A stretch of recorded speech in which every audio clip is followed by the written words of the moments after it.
I'm unfamiliar with OBS as well.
Hello, my friends.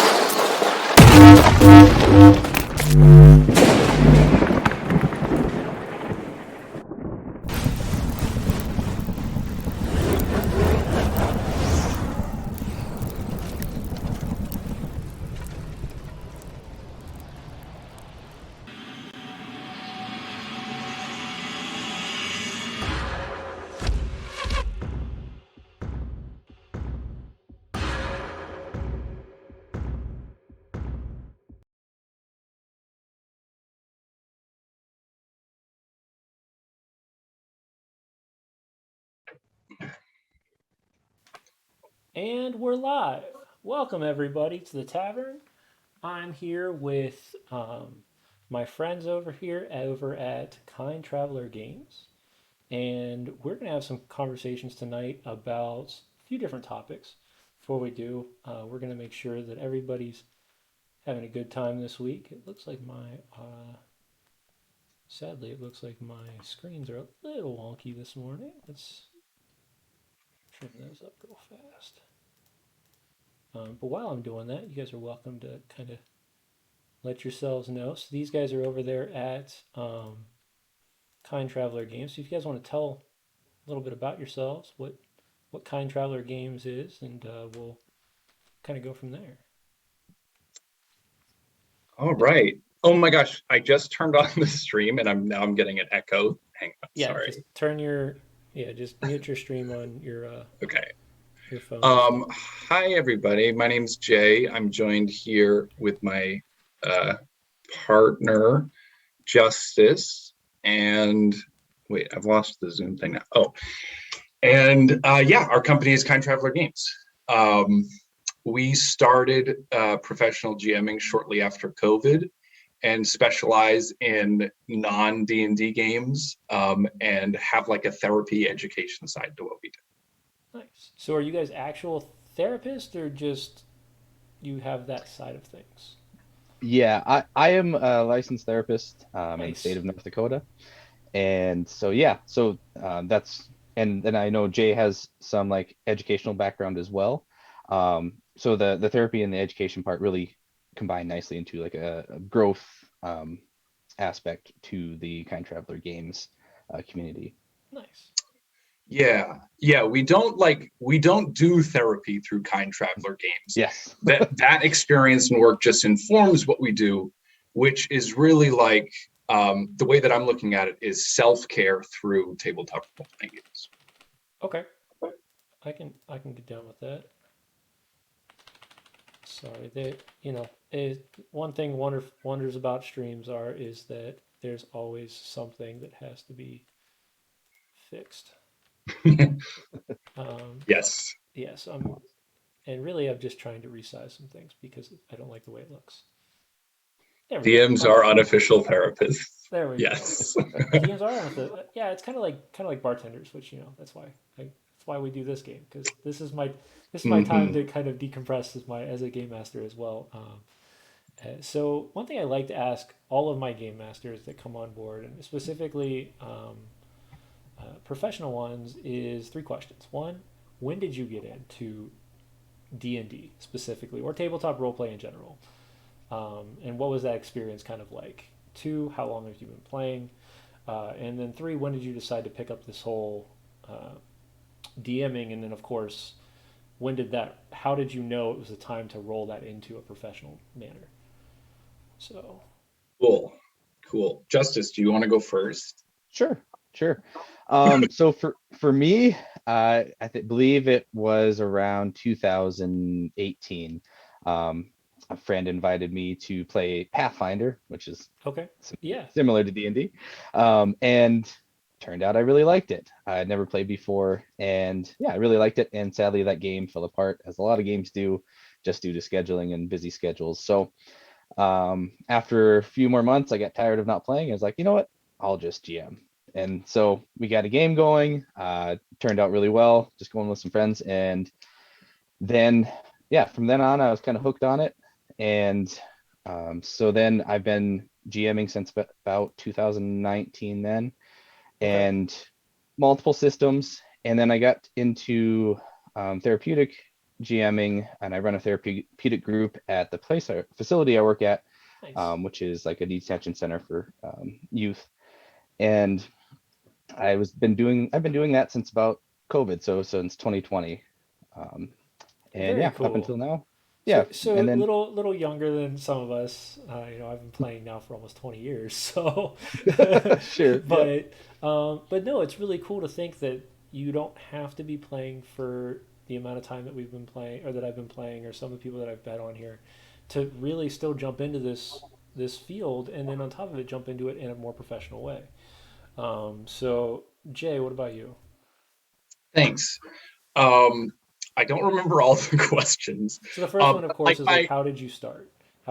okay, How did you get introduced to D&D or tabletop role play in general? okay. So 3.5, Okay, we went over my cousin's house and I made a half orc barbarian. there you go. Yep, We had fighters, no idea what barbarians, the rules paladins. That were, seems to be but the it didn't normal. matter. Yeah. Um, yeah, so that's when I got in. We played a little bit, and then I kind of stepped away from it and focused on theater and didn't really play any role playing games until March 2020 when I decided to take my theater and education background and take a stab at paid GMing. I had Wow. not ever GM'd an in person game ever. I still Wow. actually to this day. I've only ever GM'd online. Yeah, that's Um, crazy. That's and awesome, but that's mostly, crazy. yeah, it is kind of crazy. And mostly powered by the Apocalypse games. Masks RPG is my favorite. Okay. Don't know any of those, but I'd be curious to, if you want to link those to me in Zoom, I'll pop those up and let people check those out. Okay, sure. Yeah, but so interesting. Yeah, no, that's crazy. You went from, I played once or twice with some friends to I'm gonna jump all in, like head first, straight into the water of professional Why not? gaming, and you rocked it. Because you guys now have a company, so that's pretty awesome. That's a Doing okay. There you go. Yeah, I'm not. I mean, I'm not doing this full time yet. If anybody wants to hire me, go for it. But I'm not doing this full time yet. I still have a full time job, but this is a wonderful side um, side job slash side passion. I guess would be the best way for me to put mine. That I put a lot of extra time into, so I completely understand. But I do think it's interesting that both of you have stated that a lot of your stuff is not actually D&D. It's other versions of tabletop role play, that kind of thing, and they must be working differently, especially in a therapeutic way, I would guess, than how D&D Hmm, is played. So, that's interesting. Justice, do you want to speak to that? Yeah, I can. I will say most of the therapeutic jamming that I've done is D&D. okay, It just got a nice structure, especially because I have kids that have never played before, and so yep, now we have rules that are structured where like Powered by the Apocalypse game is more narrative okay, driven. I have done it before, and it uh, it it was tough for some kids. Some kids it was hard for them to grab onto because it was especially because I had some kids it was the first time, right. and I can imagine so for it younger it can be kids, it would actually be easier though to grab onto as a narrative. it is surprising. We have 12 I have had two 12-year-olds in a group before, and they just latched right onto it. Yeah, Where the 16, 17, 18, it took a second for them to realize, oh, okay, this is what this is. yeah. I can do anything. Can try this. So you mentioned that, right? You can do anything, and that's something that a Mm, lot of times you have to. I wouldn't say break away from, but a lot of people are built on video games nowadays, and that's kind of their mentality. I only have certain things I can do because that's what the game tells me I can do. And when you tell somebody, no, no, no, you can do anything. Like your mind is the open source on this one. It's interesting to watch when that actually clicks, and you watch that kind of fun time. So my hmm oldest that I play with right now, he's 15. He started when he was 13. And the first thing I was like, you can do anything. I was like, you're not stuck at you can only shoot certain bows, or you can only shoot whatever it is. You can do whatever you want. Yeah, there's consequences, but there's consequences to everything in life. So that's kind of where we go with that. But we, yeah, now he plays. He was playing pretty much weekly, and we've slowed down a little bit, but that's school and that kind of thing. But yeah, no, I think that's really an interesting thought on that. So, Chad, no matter when the time is, throw your questions up. We're going to get to them. If you really want me to get to them right away, throw us a little bit of those misfit marks down at the bottom, and we see those immediately, so I can know exactly where they're at. It's not very Nice. much, but it's just to use those fun points that we have throughout the games. So, or save them for Sunday when you can use them for bonuses for our players. So, but So it sounds like for your games, there's this habit that you're trying to break for players where they're like looking at their sheet and they're like, the sheet has the things that I can do. You're like, no, step back from that. Just, yeah. play. That's So interesting. mine normally starts completely before I even show a sheet. Any of my new players, if you're a brand new player to D&D, I ask people to give me a core concept before I even show them a sheet. Okay. And that usually helps them to understand like there's more to this than just a box of numbers, and that starts right at session 0. Okay. So Mhm. yeah. Oh, that's nice. You work it into the conversation with them Mhm. before you start playing. Yeah, before we even start playing, normally I'll ask you, what's your favorite movies, what's your favorite books, characters that you think you might want to represent, or ideas maybe. You get a lot of people that are like, I want to play Batman. Cool. You're playing Batman at level 1, not at level 15. Like there's a difference. You can't do everything, but you can try and start to learn and kind of develop. I also have milestones that I put all my characters through, where I like to have the characters try at least every single one of their class abilities before I say, hey, you know what? Maybe we should start looking at maybe leveling your party up, because I want them to learn their class. I don't want them to only use the same exact attack every single time and not learn what all the cool abilities that they can get, especially in 5, because I don't know if you've played 3.5, so you know that it takes a little while to start getting a lot of cool stuff. In 5th edition, by level 3, you're a god. Like, you just poof, you now strong. Yes. And it was way different in the older versions of D&D. And before 3.5, it was even longer. But you only Yeah. leveled to by the time you were level 10, you were surrendering your character off to a keep, and then you were playing a minion of that character. So then you were no longer actually playing your character anymore. You were playing some sort of lieutenant in the army of the character. So that's kind of how 2nd and 1st edition kind of worked, because you only went to level 10, and then at that point you're not fighting anymore. Uh, but yeah, and I talk a lot about with my party, at milestone levels like that, where I ask them, I said, does your character really have a reason to continue? And this kind of when we decide if it's time to cut, or has the campaign come to an end, or is there more to the story? And that really depends on the characters, and it depends on their goals, because normally, what are these apocalypse games you speak of? What are these apocalypse? What are these apocalypse They're games you would amazing. speak of? Try one. Okay. I'm just going to go straight into that because I can continue to talk, but really this is for you guys to kind of give your guys' take on these types of things. So explain away, because I'm curious too, and I haven't had a chance Yeah. to look at it.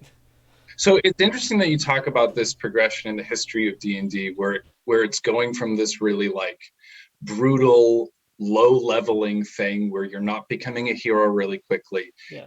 And kind of the power creep is happening, and now at 5e, Right. like all of a sudden you're level 5 and Yeah, you can you're a Marvel character at level 5, I mean that's you what can a lot of my resurrect friends tell people. me, is they're like, "Oh, you're playing Marvel now, you're an Avenger Yeah. at level 5, like poof, you're strong as all get up." So, yeah. Yeah, so that's really interesting. And so one of the Powered by the Apocalypse games that I play the most is Masks. And in Masks, it doesn't care how powerful you are. You Okay. start the game with your superpowers, and the way that the mechanics of the game is structured is you can't make an OP character. if you're like, oh, my character is super fast and super strong and has earth bending, like Yeah. that's fine. Mechanically, you're going to be able to play the game just as well as someone else who wants to play Batman with no superpowers, but they've got Right. or whatever. Okay. And the reason is the way that the game's core mechanic resolves stuff isn't with a binary system. So you're not rolling a d20 and then adding a number and then comparing it to a Mm-hmm. DC. You're rolling 2d6, you're adding your stat to it, and then depending on which range it falls in, the GM is going to move the game forward in a different way. Oh. Generally, yeah. So generally, what all risky actions have like the same amount of risk, but it's up to the GM to narrate how serious the consequences are. So, So big I don't power know. dude might have amazing things that he can do, but Mhm. he also has amazing things that could happen to him. Yeah, it's kind of like that. Yeah, that's how the game is balanced is Yeah. in the choosing those outcomes. And so what's really great is most of the time when you do something risky in a Powered by the Apocalypse game, you succeed and do the cool thing, but you add some complication to the story that now makes the game more, tense and interesting for everyone at the Okay. table. So it's really great at that cinematic stuff rather than the more kind of simulationist, I want to pretend I'm in this fantasy world and it's Yeah. real. Nice. Dark One, did that answer your question? That's just like a very brief overview. There are so many different Powered by the Apocalypse games, and Okay, they're so it's a genre or it's a load of games. It's not just one game. It's a load of different games. Mhm. Okay. yeah. Mhm. Yeah. So And I believe definitely they're click all. that link. Go check it out because there's apparently a ton of games. I'll have Oh to my check gosh, them I out. they're believe. amazing. I believe all of them are 2d6 systems, or at least that's my I think so. understanding. Yeah, most of them. Okay. Mhm. Nice. In like Monster of the Week, there is some sort Oh of yeah, I've leveling played up. Monster of the Week. That one's fun. Okay, yeah. So that is a Powered by the Apocalypse game. So Okay. there's yeah, you do have Yeah. abilities starting out, but there is some sort of level up as well. The thing I really enjoy about a lot of the Powered by Apocalypse games is that when you fail at something, you gain like some sort of experience or something like that, which I find kind of great because in life that's how we learn through Right. failure. Right. If you Exactly. yeah, if something succeeds, oh, so what? You succeeded. You learned nothing other Yeah. than I can do this thing again. That's interesting you say that because it's true. There's a lot of times where you start seeing those types of things where, um, you in D&D specifically, you fail. Mhm. Like it's usually a bad thing that doesn't continue to like you don't make anything good out of it. It's you failed. Uh, Goblin again. No. yeah, I tried to open the box, it didn't work, and I just move away from the box, because or the barbarian just walks up and is like, "Oh, fate, fine, smash," whatever. If the rogue can't open it with a pick, the barbarian opens it with a sword. That's kind of the mentality you get from those types of things. Where this is much different because you're like, okay, no, he tried to open it with a pick, it didn't work. Now he's a little better at that next time. So he figures maybe the right lever has to be lifted properly in order to move it, or his hands are getting a little more muscle memory to make sure that he can get those picks in properly. Whatever it is, I like that idea though that once you've failed, you actually are gaining something from it rather than just always losing. Uh, but yeah, um, so we're about before we do anything, we're about 5 minutes out. Um, make sure if you guys want to guess on that monster, there's no prizes right now. We're still looking for sponsors. If you want to be a sponsor, get a hold of me. But we're looking for people who will give away prizes for when people guess these monsters. And our guests are always the one that pick them. And so if you have an idea of what you think that monster is, give it a shout and we'll let you guys kind of pick that. So let me It's pause a good one. our rolling info for the moment so you guys can see the monster, check him out. It's a good one. So, so what what made you decide to do this therapeutically? Like, what was the turning factor on how this was going to work? Yeah. So there was a lot of like we do a lot of different therapy groups. We're first of all working ranch, but we're also a detention center. Mhm. And there we have things where kids like biking group where they go out and bike, and we can they can talk about whatever it is we want to talk about. Right. And we can do active things like that that are therapy groups. We can do really whatever holds someone's interest. Okay. And there's a lot of social skills that can be learned from D&D, from just Right. tabletop role playing games in general. So I was like, you know what? Let's try this out. Let's just like create a curriculum, try it out. If it doesn't work, it doesn't work. Also, what's better than getting paid for something that you enjoy doing? Yeah. I No. mean, 100%. 100%. yeah. 100%. So yeah, so I started out, I tried with that, and it worked. Nice. I got great feedback. Um, a lot of the kids, even though in game maybe they're mainly just tracking the story or the other characters, or they kind of sit back a little bit, they still are getting it. They're still a part of it. And I've had Right. staff tell me, after they get out of group, they're like, they behave better for a few days. Their moods are lightened for a few days because they get to like deal with whatever they're dealing with in that low risk environment in Yeah. the game. Maybe they do know it or maybe they don't. I know I've done it. Oh yeah. you know? 100%. Yeah, yeah. So I've so done it as yeah, a GM. I was like, man, I'm having a horrible day. I'm gonna throw 16,000 goblins at somebody. Just watch them all die. Rocks yes. fall. Yeah. So that's kind of where it started. I'm like, oh, this is beneficial. So I started looking around and I actually found Game to Grow, Yeah. and they were gracious enough to, I kind of told them what I was doing. I was pretty new to GMing at the time. I had only GM'd a few games. So I was like, hey, what do you guys do? Kind of looked into that, and they have a system called Critical Core, Hmm. that they were gracious enough to send to me because we are a nonprofit.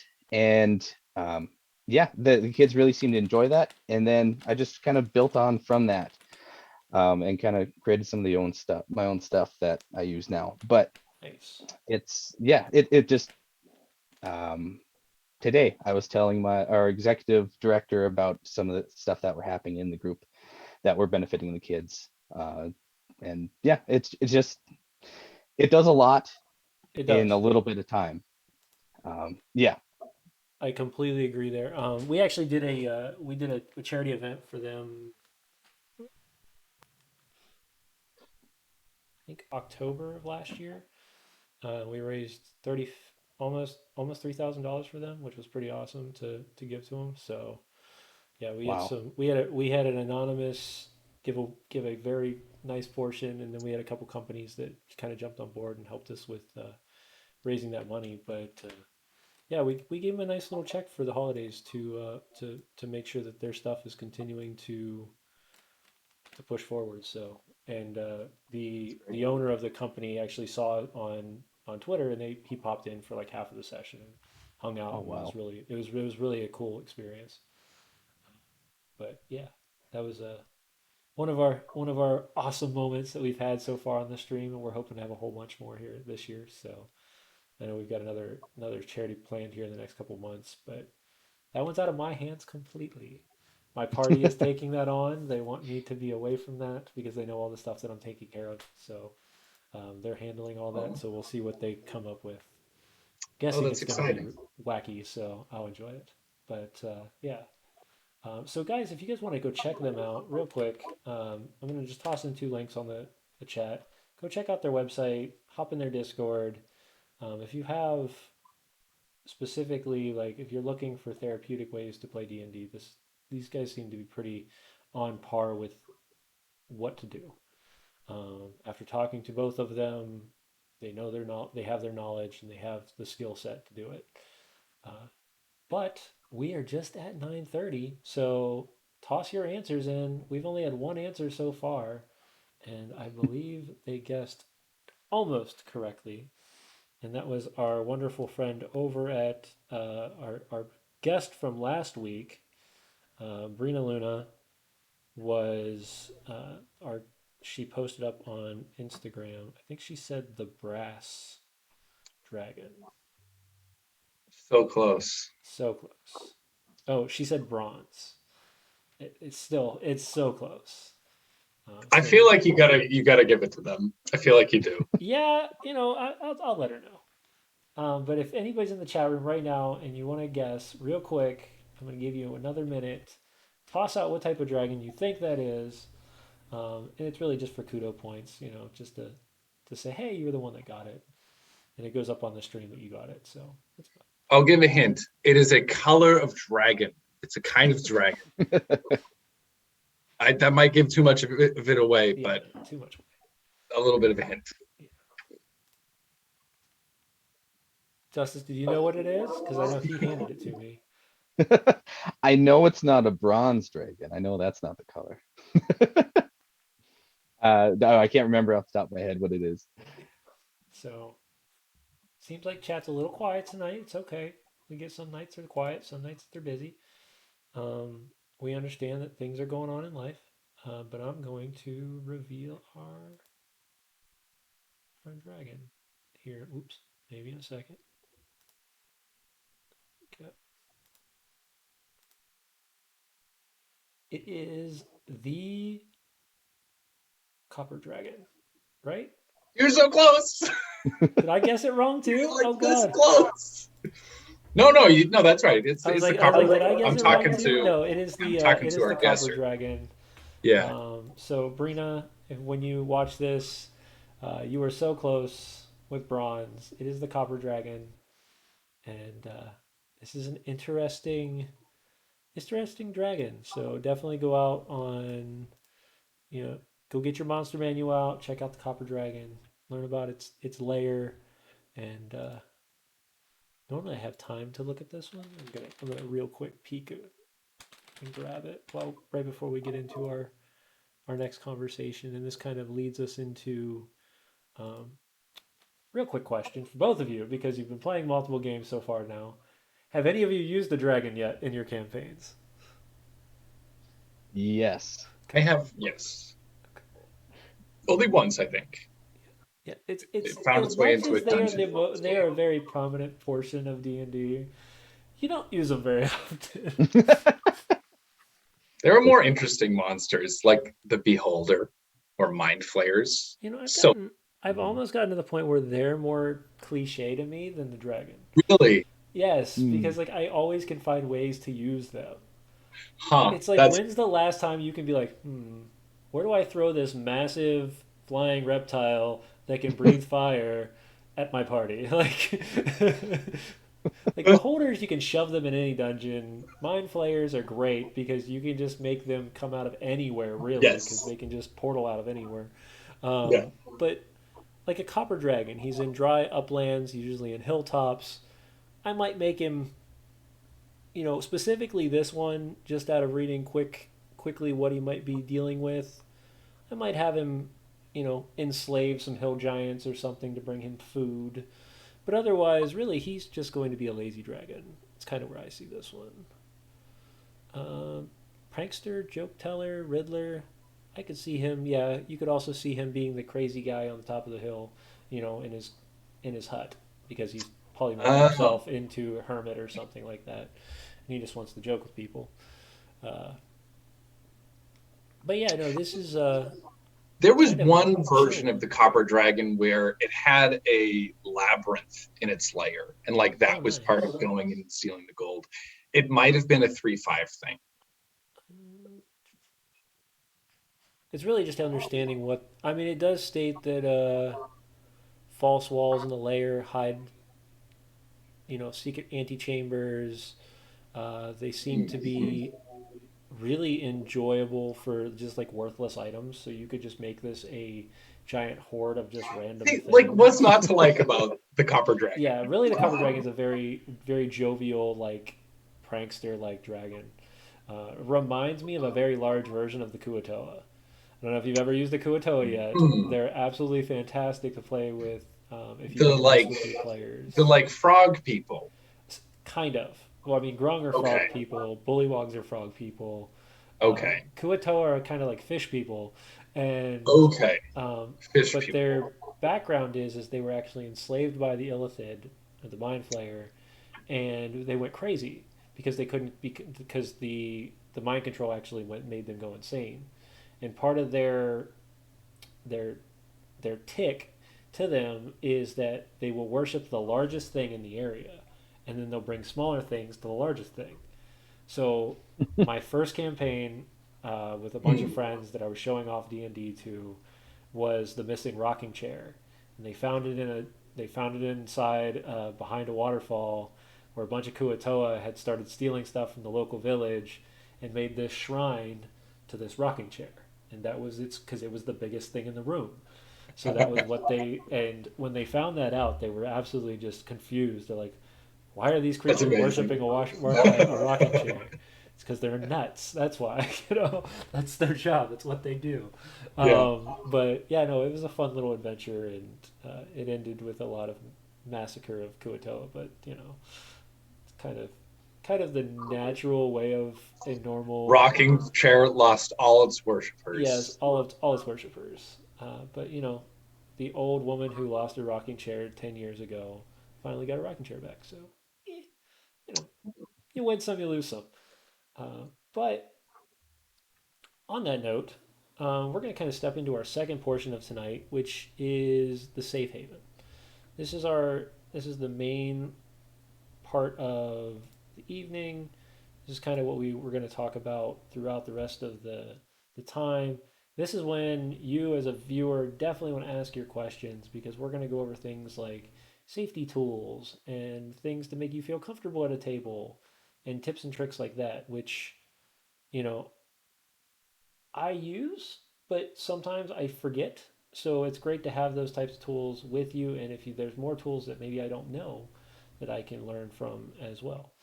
So, what are some specifically because you guys work with children, you guys work with you both work with you know in a therapeutic way. What are some tools that you have both used to figure out how to kind of protect both you as a game master and them as players? Yeah. Yeah. Jay, do you want to take this one first? Because you were the But one I'll that just talk for the next 20 minutes. I feel like you should go first. uh, I can. Just you were the ones that you introduced me Okay, to okay, them, okay. so I wanted to give you the floor. Just Um, so I like how you say that they're for you as a GM and for you as a player, because I think a lot of people think that they're just tools that players have available to them. And knowing that you as a GM can come up at the table and you can be like, actually, I don't want to have that content in this game, Right. and then just move on. Like that's actually, I feel like that's really empowering. And to me, that's really what safety tools are. Is it's a way to make it normal for you to talk to each other about what you want your game to be and what you don't want your game to be.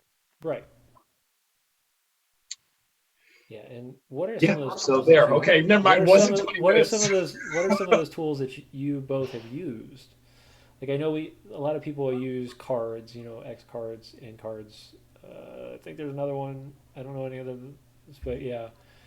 Um, mhm. but otherwise, like I know there's other types of safety tools out there that I've personally not used. Most of mine is if you're uncomfortable with something, bring it up at the table. If it's something for me, all I do is I play all online, so it's a little different than in person. When we're in person, we actually have cards that we sit out, and if you throw a card out in the middle of the table, you stop or you reduce that amount of graphic description, or and then if you throw a certain card down that's a break card, so they're just going to step away from the table because something's uncomfortable for them. But and that's mostly I use those at cons. That's when we're at conventions when you don't know who you're playing with. You have no Yeah. idea. They're sitting down for the first time. You're only going to see them once, maybe. And you want to give the best representation, especially for people like myself, where I go with companies and I run games for the company. I don't just have my own reputation to uphold. I have to make sure that the company is seeing a good side of things as well. And uh, like this coming week, I'll be in Colorado playing with GUI Cube, and those will be I'll be running games all weekend for them. But what are some tools that you both have used to kind of help specifically, maybe with children or with in a therapeutic way, that might help me, or could help our our our listeners to um, be prepared if something like that would come up? Yeah. Sure. I'll take this one. So it's kind of layered for me. First, I guess I want to talk about like when I first started getting to know Jay and everything, and played in some of their games. It was like, oh, what are these safety tool things? What are the, what's a line? What's a veil? What's a wish? And as I, walked, they walked us through that process. I was like, oh, this is actually pretty neat. And so the way that, we use them is um, to really make the game safe and more interesting for everyone. Because I guess we'll walk through what a line is. A line is something that is just not going to happen in the game. A lot of times, an example of this is something like sexual assault. Like, no one wants that. Yeah, So I get what that's, you're saying. yeah. And then we have veils. Veils are things that like might be in a backstory or something like that, but you're not going to see them on screen or in the game. So something like this could be like romance. Like maybe your character is married, but we're not going to play out the, how much love you have for your wife, because Right, that's not what the party is interested in. So, and then wishes are exactly that. I wish for this to happen. So you gain a lot of information just from you. First of all, you're setting up boundaries, and then you're also gaining a lot of information of what to focus on. okay, Um, and so those are great.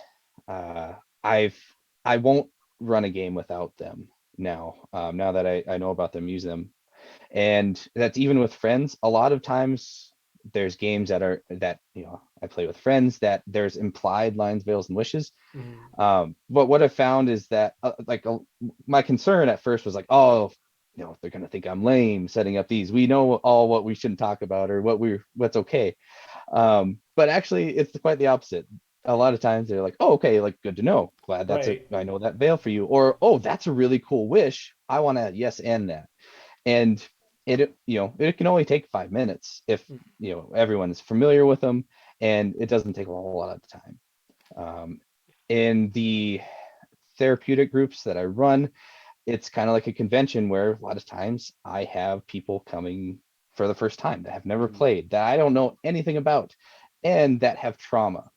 I've had Yeah, so that's a bigger, that's just layering on. right, yeah. So it's a really big piece, and from teens, I generally get a little bit of pushback at first, but they all really enjoy it once Yeah, I say what they are, and they're like, oh, okay, cool, no, that's this is good. Because I don't want to be describing a scene, and I've had kids that literally have seen their someone commit suicide. It's like, right. Yeah, you don't okay, want I to. don't want don't want to trigger anything there. Yeah, That's not what this is for. So it's they're great to have, because then everyone is on the same page, mm, and like I said, it's a lot more yes ending, and you get to focus on what you want to focus on, and nice. it's a Yeah, really no, client led. I really like that.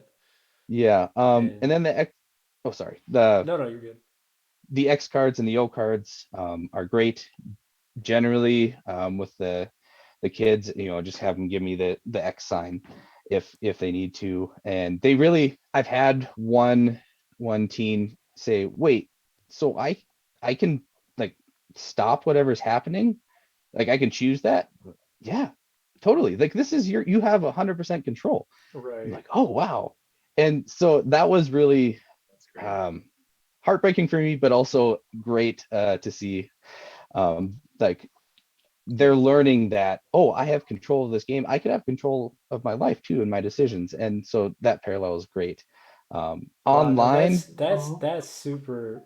that's super empowering to hear that, because that's incredible to hear mhm, that that's kind of the mentality that they saw and were able to wrap around.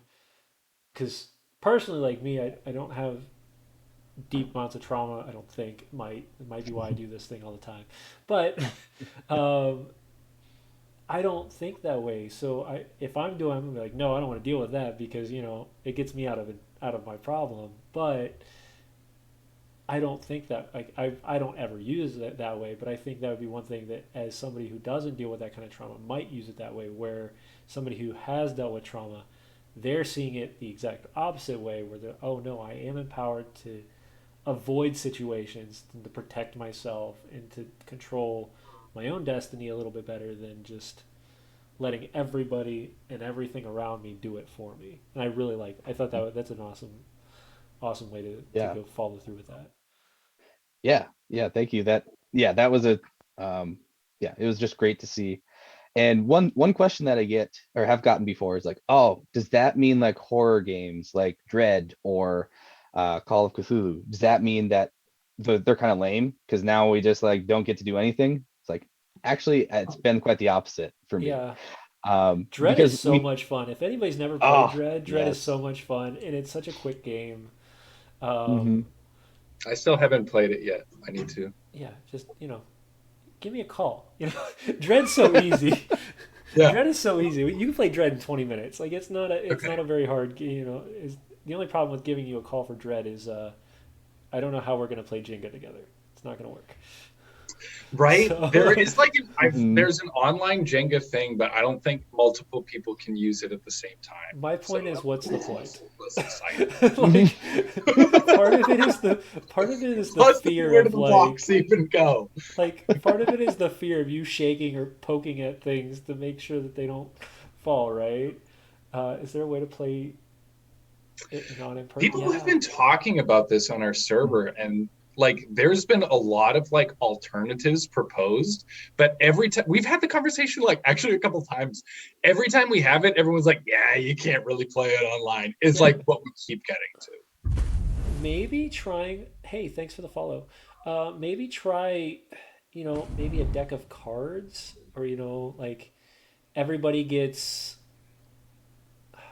I'm trying to think of maybe a way. Everybody gets 5 cards, and if your card's drawn during a moment of dread, then you've got to give your card up, and then you slowly drop your cards. If you're at 0 cards, you would lose. I don't know, or you could throw a card at somebody to save somebody's life. Coming up with ideas here, just off the top of my head. The dice tower rule seems the best. Yeah, Hmm. yeah. Those are probably your dice tower option in the book. Yeah, um, yeah. I don't know how you would run Dread really well without Hmm. having Jenga, because I think part of Dread being because most people play Dread, you're playing like a zombie game, right? Like you're running from zombies. So part of your adrenaline pumping during the thing should be also a detrimental factor to trying to pull Jenga pieces. So you got to try to add that kind of fear and stress into the game, kind of as part of the system. But yeah, no, man, anybody comes with how do you play Dread online? Let me know. I'm gonna do like a whole social media like blow up if we can figure this out because Yes. Dread's so much fun. I Yes. wonder how the dice tower option works. Like Yeah, I don't know how to play Dread at all, so yeah, I have no It's idea. But like yeah. so Dread like so it normally like would it's it's not as just good as a Jenga mhm. thing, but like it could kind of it work. could kind of work, yeah. The dice tower preserves that, but loses the my pool, messes up your deck's draw. Oh, okay, Yes. yeah, Yes. I could see Uh, that. yeah. I have because I love Dread. I have actually mixed it into my D&D games Nice. once before. It had to deal with the Mind Flayer and like this is a representation of your mental fortitude right now.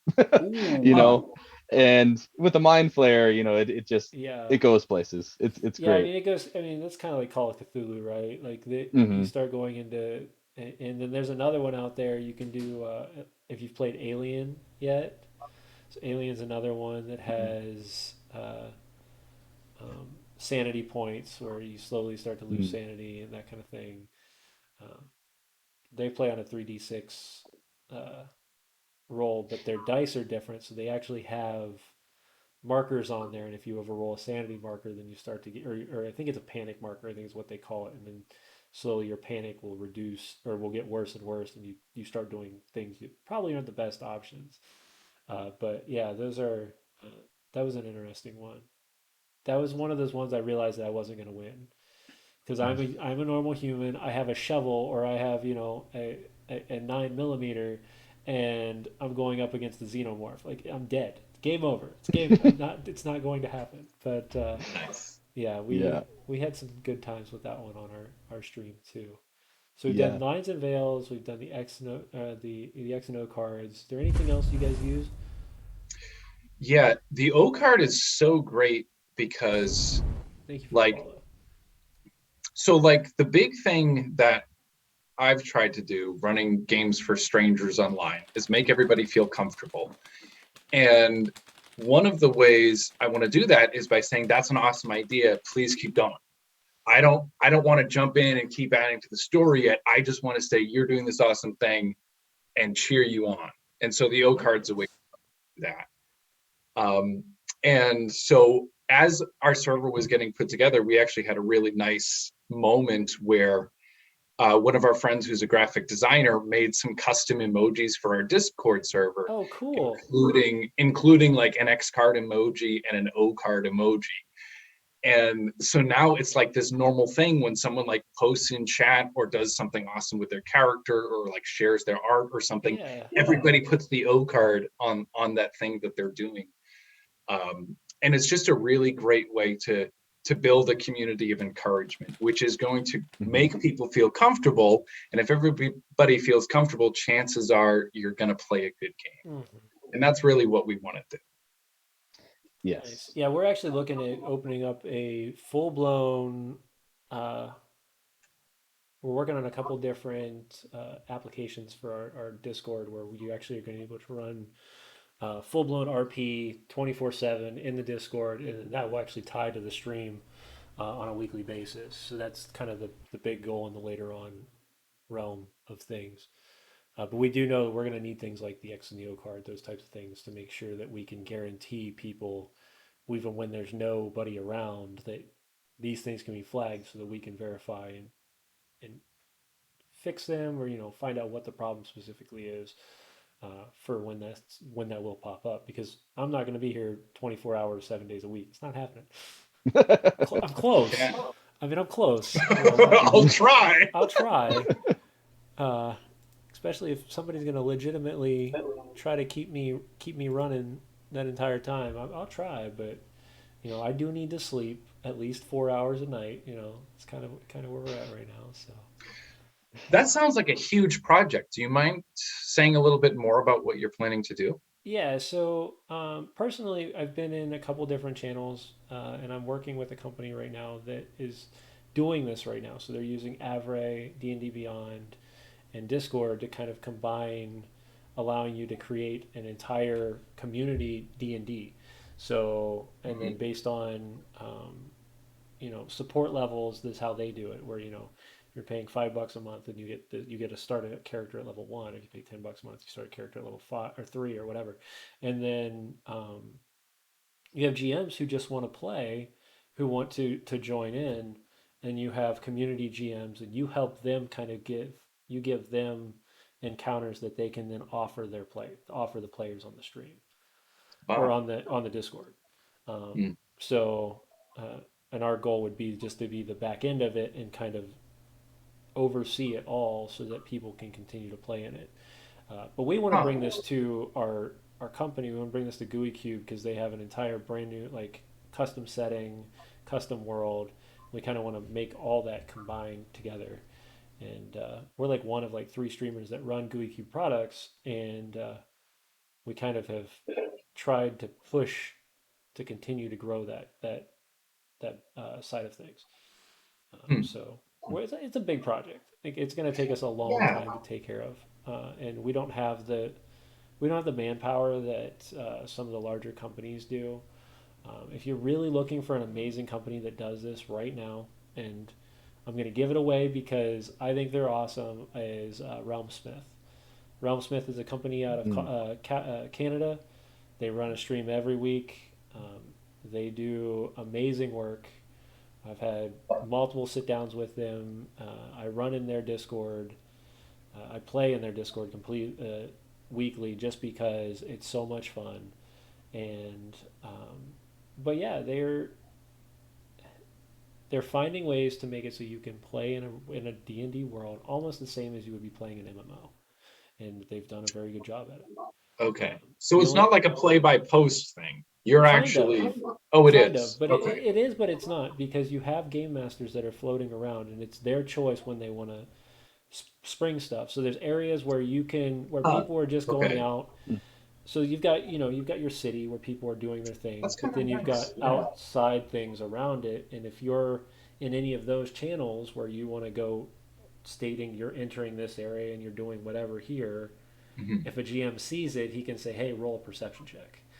And then he can spring an encounter on you from there based on the level and the Mm. characters that are in that channel at the time. Huh. So yeah, Oh, that's fascinating. yeah, but they've got probably about 100 to 150 people in their Discord that do this on a daily basis. Wow. So, Wow. but yeah, they've definitely capitalized on this, that's for sure. But um, we'd love to see it come to the custom world of GUI Cube. It's kind of and we're working with a couple different Discord bots, that kind of thing, to maybe make that a possibility. But yeah, those are those are ways that you can kind of consistently play D&D without having to always be GMing.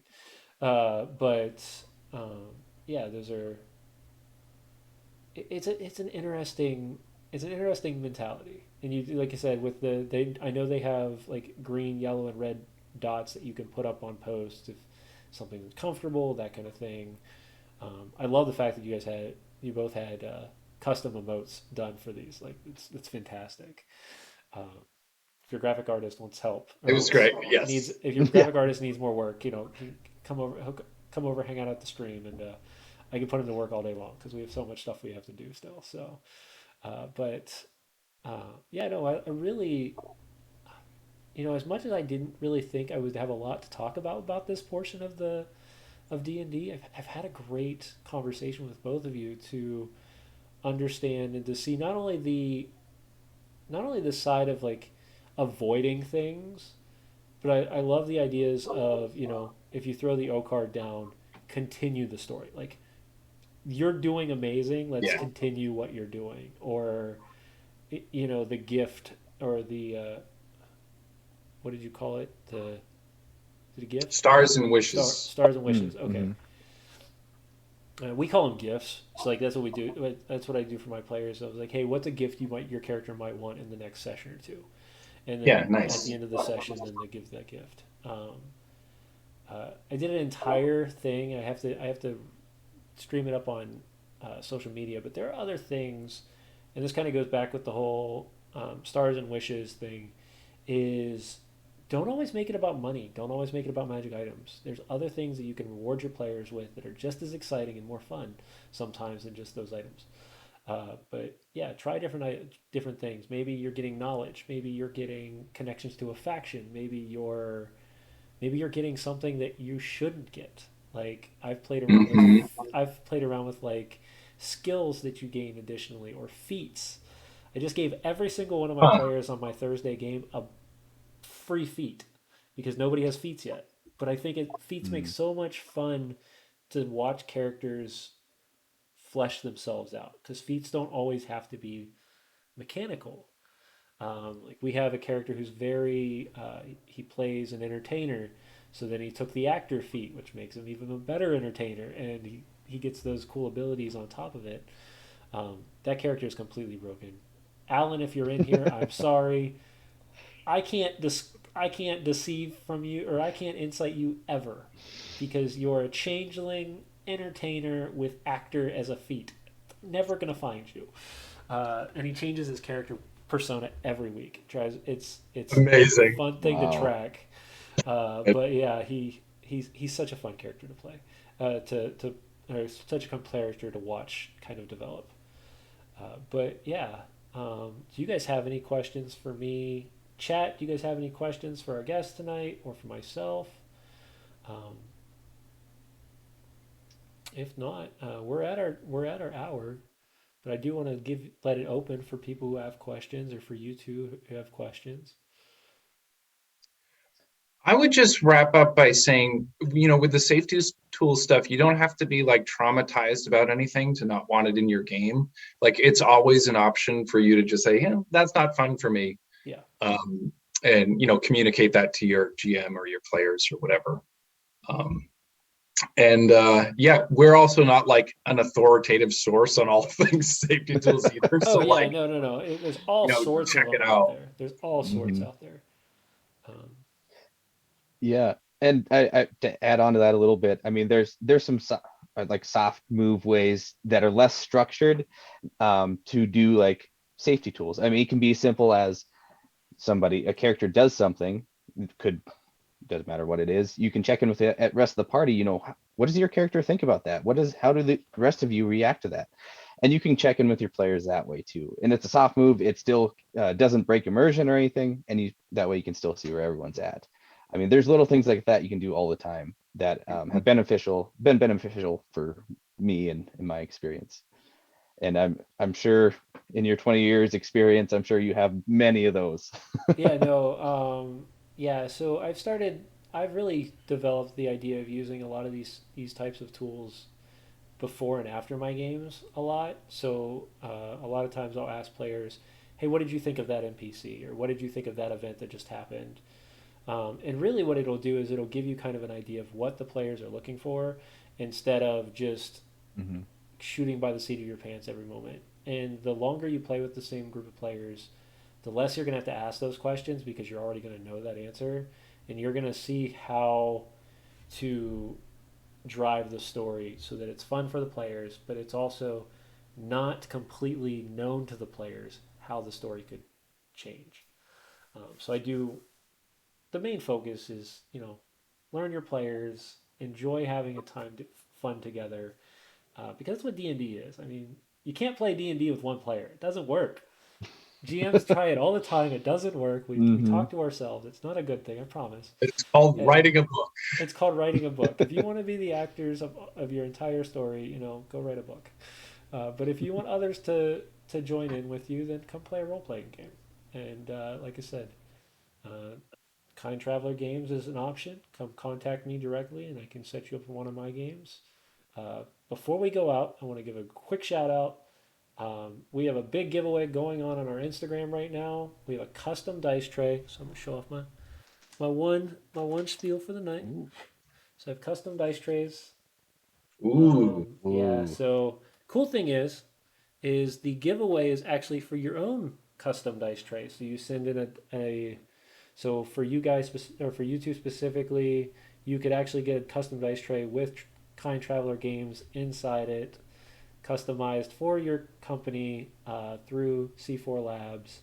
All you have to do is, of course, go over to our Instagram, sign up on Tabletop Misfits, or Tabletop Misfit, because somebody stole the S from me. I know who they are, but I can't do anything about it. And C4 Labs Inc. As long as you follow both of us, and then tag a friend, or tag two friends, then of course you will be entered into that, and that will be drawn this Sunday on our stream. So during the middle of the stream. But if not, and you guys all have no more questions, and the chat is quiet, then I can ring the bell and have last call. But if the chat has other questions, please let us know. And if you two have any questions real fast, you're welcome to ask those as well. I love precipitory gamers. They do a great job at running games for random people online because they are a random person online. It happens.